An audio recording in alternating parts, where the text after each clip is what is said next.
সেদিন হঠাৎ করে প্ল্যান হলো আমরা সব বন্ধুরা মিলে রাত্রিরে কোথাও একটা ডিনার করতে যাব। সেই মতোই রেডি হয়ে বেরিয়েও পড়লাম।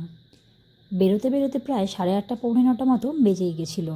এত রাত্রিরে যেহেতু বেশি দূর আর যাওয়া যাবে না, তাই বাড়ির কাছাকাছি জলের ট্যাঙ্কের কাছে কড়াই বলে একটা রেস্টুরেন্টেই গেছিলাম ডিনার করতে।